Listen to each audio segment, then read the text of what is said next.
Sebelumnya saya mohon maaf untuk warga bumi semua karena saya cukup lama tidak bikin video. Karena akhir-akhir ini saya cukup sibuk. Tapi bukan sibuk nyari materai ya. Ya masa gondrong CPNS. Yang benar aja. Rugi dong. Orang tua saya lagi di rumah sakit jadi harus wira-wiri ke rumah sakit. Jadi tidak punya waktu yang cukup untuk ya nyari materi, nulis, nyari bahan video ataupun editing. Ya tapi karena saya juga butuh AdSense, jadi ya saya harus tetap setoran konten ke YouTube. Maka dari itu mungkin untuk beberapa waktu ke depan saya akan bikin video seperti ini. Karena ya untuk menghemat waktu untuk proses mencari bahan video ataupun editing. Jadi ya langsung saja.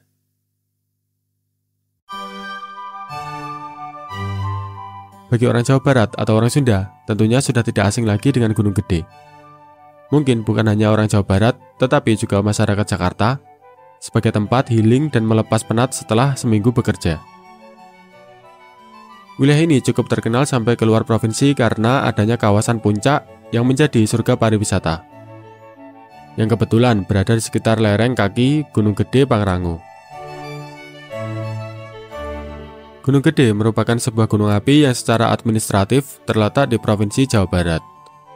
Atau lebih spesifiknya terletak di Kabupaten Sukabumi dan Kota Sukabumi di bagian selatan, dan Kabupaten Cianjur di bagian timur. Gunung Gede merupakan gunung api bertipe stratovulkan dengan puncak tertinggi pada 2958 mdpl. Bersama Gunung Pangrango, wilayah ini membentuk kompleks gunung api yang sering disebut sebagai Gunung Gede Pangrango. Selain Gunung Gede dan Gunung Pangrango, sebenarnya terdapat satu lagi gunung api di wilayah ini, yaitu di bagian utara, yang disebut sebagai Gunung Geger Bentang, yang menyisakan dua bekas kawah yang sampai saat ini masih terlihat.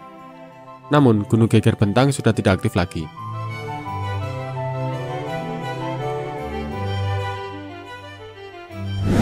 Kompleks Gunung Gede Pangrango merupakan kawasan yang sangat spesial, karena memiliki kekayaan biodiversitas yang sangat beragam.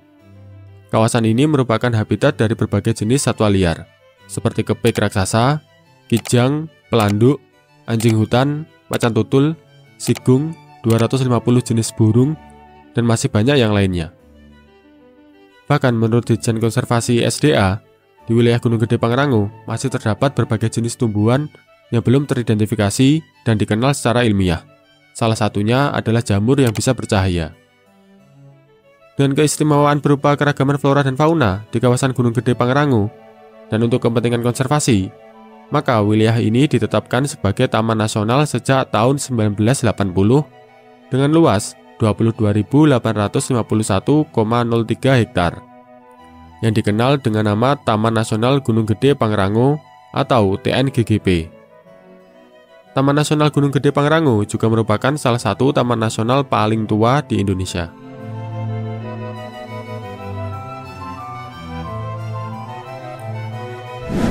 Tentunya keanekaragaman hayati yang ada di Taman Nasional Gunung Gede Pangrango tidak lepas dari kondisi geografis dan geologis kedua wilayah tersebut. Karena kedua hal tersebut akan sangat berpengaruh terhadap perkembangan ekosistem di kawasan TNGGP. Lalu sebenarnya sejak kapan sih Gunung Gede terbentuk dan bagaimana prosesnya? Tentunya pembentukan Gunung Gede dipicu oleh proses subduksi antara lempeng Indo-Australia dan lempeng Eurasia. Proses subduksi tersebut menyebabkan lapisan asthenosfer yang berupa lava naik ke permukaan lewat rekahan maupun lapisan geologi yang lemah, hingga akhirnya sampai ke permukaan bumi dan memulai proses vulkanisme Gunung Gede. Berdasarkan berbagai hasil penelitian, termasuk juga data dari peta geologi Lembar Bogor, pembentukan Gunung Gede dimulai pada akhir kala Pleistosen, atau di akhir kala zaman es, di mana lapisan es di kutub dan di bagian lain mulai mencair. Akhir kala Pleistosen terjadi pada 129.000 sampai 11.700 tahun yang lalu.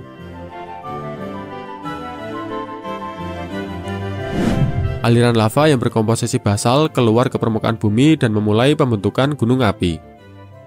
Produk dari aliran lava basal tersebut masih bisa ditemukan di bagian utara Gunung Gede, yang disebut sebagai Gunung Geger Bentang. Di bagian atas Gunung Geger Bentang masih menunjukkan morfologi sisa gunung api.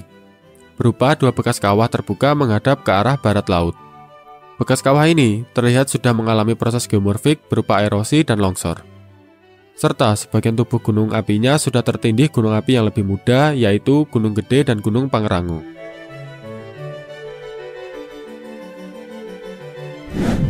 Selanjutnya, pembentukan gunung api gede yang utama mulai terjadi. Aliran lava berkomposisi andesit dan basal terus keluar ke permukaan bumi.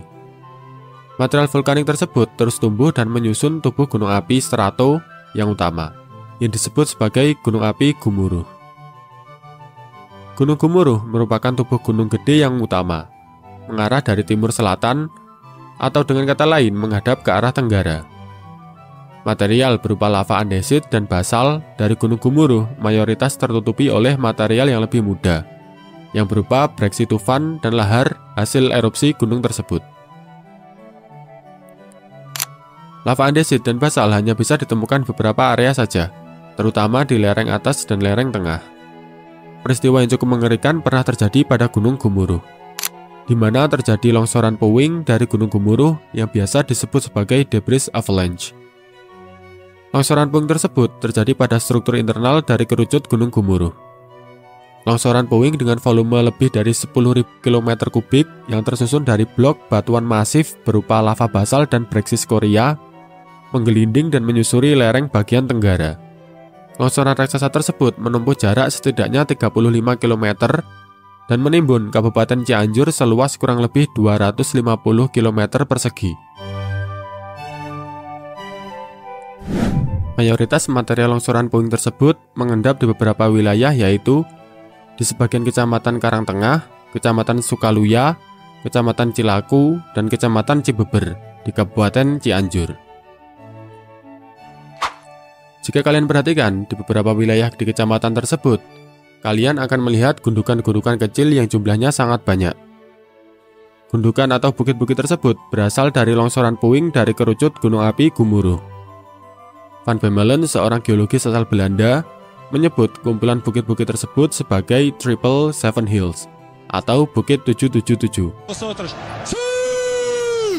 Dari hasil carbon dating dari material hasil longsoran puing diketahui usianya lebih tua dari 43.500 tahun yang lalu.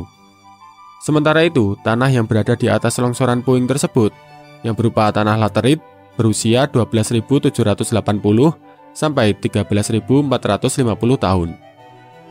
Untung saja longsoran tersebut terjadi di masa lampau. Bayangkan kalau terjadi di masa sekarang. Berapa ratus ribu atau bahkan juta orang yang akan terkubur akibat longsoran raksasa tersebut.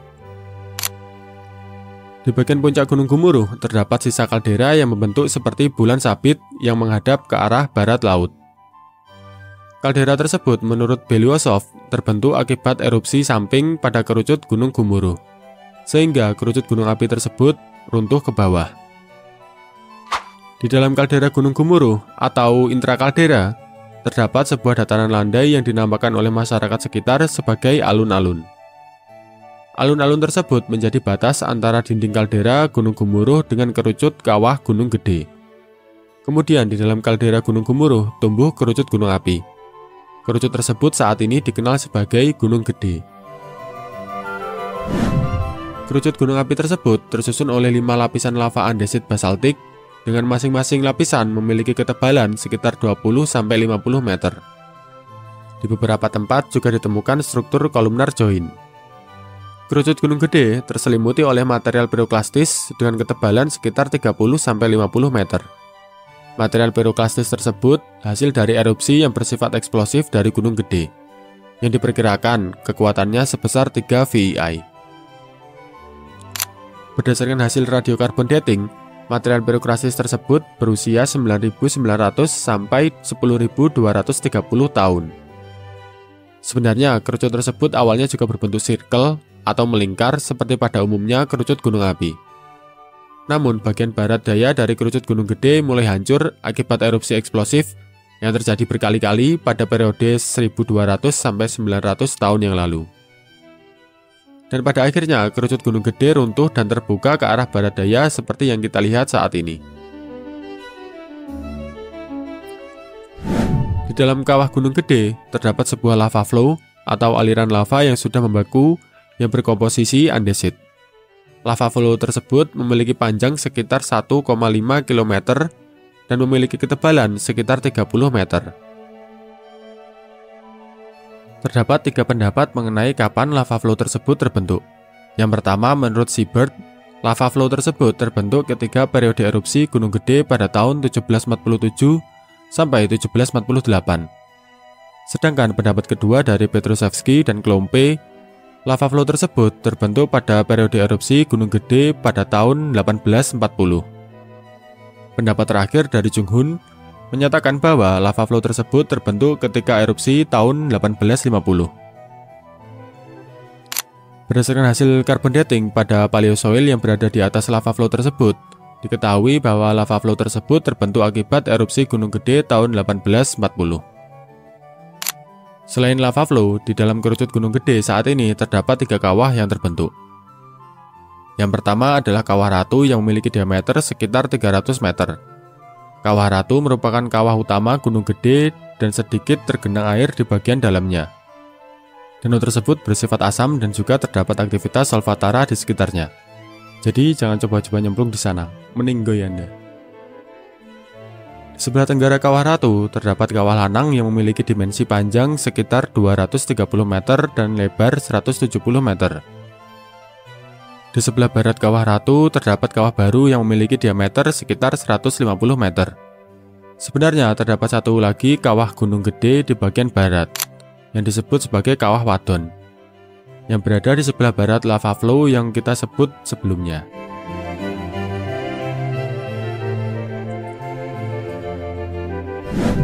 Secara catatan erupsi kompleks Gunung Gede Pangrango bisa dikatakan terdokumentasi cukup baik.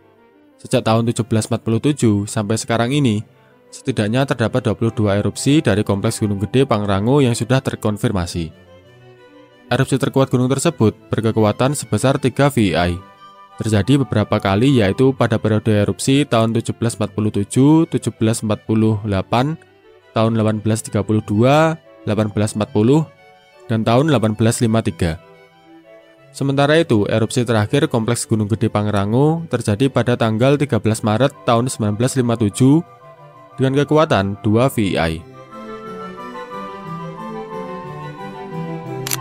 Pada 21 April sampai 1 Mei tahun 1991, aktivitas Gunung Gede meningkat dengan munculnya gempa vulkanik dalam dan dangkal yang mencapai 43 kali per hari. Namun, aktivitas kawah tidak ada. Dan selebihnya aktivitas Gunung Gede Pangrango kembali normal.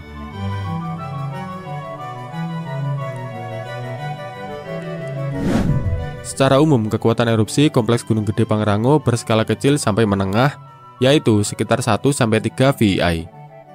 Berdasarkan beberapa riset juga mengungkapkan bahwa sangat kecil kemungkinan kompleks Gunung Gede Pangrango erupsi pada skala besar, yaitu skala 4 dan di atasnya. Namun yang perlu menjadi catatan adalah lokasi Gunung Gede Pangrango yang sangat dekat dengan kota-kota besar seperti Bogor dan Jakarta yang padat penduduk. Tentu saja aktivitas vulkanik kompleks Gunung Gede Pangrango tetap wajib diawasi. Karena jika erupsi, tentu saja akan berdampak pada aktivitas dan keselamatan jutaan penduduk yang berada di sekitarnya.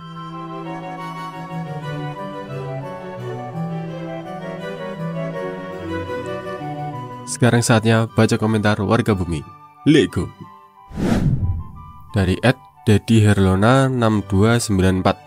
Min, kalau melihat pembangunan tol Probowangi di Bukit Binor Python, bukit yang dibelah isinya batu. Apakah dulu di situ gunung api yang tipe letusannya seperti di Hawaii? Karena bentuk bukitnya seperti leleran lava. Oke ya, di wilayah Python itu memang gunung api. Itu bagian dari Gunung Ringgit. Itu sampai di mana itu, Situ Bondo yang pasir putih itu. Itu kalau dari hasil potasium argon dating itu usianya sekitar 2 juta tahun. Tapi apakah itu gunung api seperti di Hawaii? Tidak. Itu ya normalnya gunung api di Indonesia, yaitu stratovolcano. Karena itu masih banyak batuan breksi, tuff selain lava, dan itu ciri khas dari gunung api strato. Kalau itu gunung api yang tipe Hawaiian itu pasti cuma leleran lava. Kalau yang di situ ya sama, gunung api strato kayak umumnya gunung api di Indonesia. Nice. Next. Dari @nagageni_212. Min mau tanya, apakah Pulau Sulawesi itu terbentuk karena pertemuan 3 lempeng, yaitu Eurasia, Australia, dan Pasifik? Kalau bicara pembentukan sebenarnya tidak. Kalau sekarang memang sangat dipengaruhi 3 lempeng itu ya, tapi kalau kita kembali ke pembentukan tidak sebenarnya. Bahkan wilayah yang sekarang Indonesia yang bagian Eurasia seperti Kalimantan, Sumatera, dan juga Jawa, itu pun sebenarnya awalnya tidak di Eurasia. Bukan Jawa sih. Kalimantan dan Sumatera itu baru bergabung dengan Eurasia itu sekitar mungkin di periode pertengahan Triasik atau di awal Jurasik. Apalagi Sulawesi itu memang sebagian ada yang di lempeng Eurasia, tapi sebagian juga ada yang itu munculnya itu di namanya itu Laut Tethys atau Tethys Ocean. Itu memang di wilayah timur itu muncul. Tapi ada juga yang memang terbentuk akibat tabrakan lempeng dengan Australia. Jadi ya memang Sulawesi itu paling unik, mungkin salah satu pulau paling rumit di Indonesia secara pembentukannya. Makanya bentuknya itu paling aneh, kayak huruf K tapi ada lehernya. Jadi ya seperti itu kurang lebih. Nice. Next. Dari @Wiastomo2094. Min mau tanya, kenapa daerah Kulon Progo pegunungan, kalau musim kemarau susah air ya Min? Apakah karena daerahnya pegunungan? Saya lihat daerah Kulon Progo itu terakhir tahun kemarin, pas mungkin November atau Oktober, itu memang kering banget dari Purworejo ke arah Jogja. Secara geologi memang pegunungan di Kulon Progo itu kan gunung api tua yang sudah tidak aktif dan sudah mengalami denudan nasional atau penelanjangan. Jadi kalau saya melihat itu lapisan tanahnya itu sangat tipis, jadi bebatuan semua. Mungkin karena lapisan tanahnya itu sangat tipis, volume tanahnya sangat tipis, jadi tanahnya itu tidak bisa menyimpan air cukup banyak. Sehingga ketika musim hujan, tanah itu tidak bisa menyimpan air cukup banyak. Jadi air hujan langsung turun ke lereng, ke lembah, dan akhirnya ke sungai. Ya mungkin kalau solusinya itu ya, pertama ya harus nyari mata air. Tentunya mata air yang masih aktif ketika musim kemarau ya. Tapi kan itu juga butuh biaya yang cukup banyak untuk mengalirkan dengan selang, dengan pipa dan lainnya. Atau yang kedua, pemerintah ya harus bikin bendungan, harus dibendung airnya. Atau bikin embung. Jadi ketika musim hujan bisa menampung hujan agar tidak langsung mengalir ke sungai dan ke wilayah bawah. Dan bisa dibendung juga, sehingga ketika musim kemarau masih bisa dimanfaatkan untuk kebutuhan sehari-hari terutama. Kurang lebih seperti itu. Next dari @terimaide7082. Gempa Aceh 2004 itu bukan disebabkan oleh megatrus 2 lempeng ini? Ya, memang. Gempa Aceh 2004 itu gempa megatrus. Itu karena tabrakan lempeng Indo-Australia dengan lempeng Eurasia. Makanya kekuatannya bisa di atas 9 magnitudo. Yaitu memang megatrus, salah satu contoh gempa megatrus yang paling dekat dengan era sekarang. Jadi ya hati-hati saja. Nice. Next. Dari @ranggausada1426. Min mau tanya, parameter untuk sebuah gunung dinyatakan aktif atau tidak aktif itu apa saja? Yang kedua, ada tidak skala untuk menentukan tingkat keaktifan sebuah gunung? Terima kasih. Yang pertama ya tentu saja itu harus dapur magmanya masih aktif ya. Salah satu contohnya ketika indikasi untuk dapur magma masih aktif itu masih ada gempa vulkanik. Itu salah satu indikasi bahwa ada migrasi magma dari dalam dapur magma. Yang kedua, kawahnya masih aktif ya, masih mengeluarkan asap ataupun belerang seperti itu. Yang ketiga, tidak selalu harus di kawahnya aktif, bisa saja di lereng ataupun di bagian tubuh gunung tersebut ada sumber mata air panas ataupun ada belerang. Biasanya disebut sebagai aktivitas solfatara atau fumarola. Nah, untuk skala tingkat aktifan itu bisa baca di websitenya PVMBG. Di situ cukup lengkap penjelasannya. Salah satunya itu ya aktivitas kegempaan, gempa vulkanik itu meningkat. Terus kawahnya mulai mengeluarkan ya kayak gas ataupun ya letupan freatik. Terus aktivitas magmatik, keluar magma dan sebagainya. Seperti itu, bisa dibaca di websitenya PVMBG. Nice. Udah, terima kasih yang udah nonton, udah komen dan subscribe. Seperti biasa, jika kalian punya pertanyaan, tulis di kolom komentar. Terima kasih, see you next time.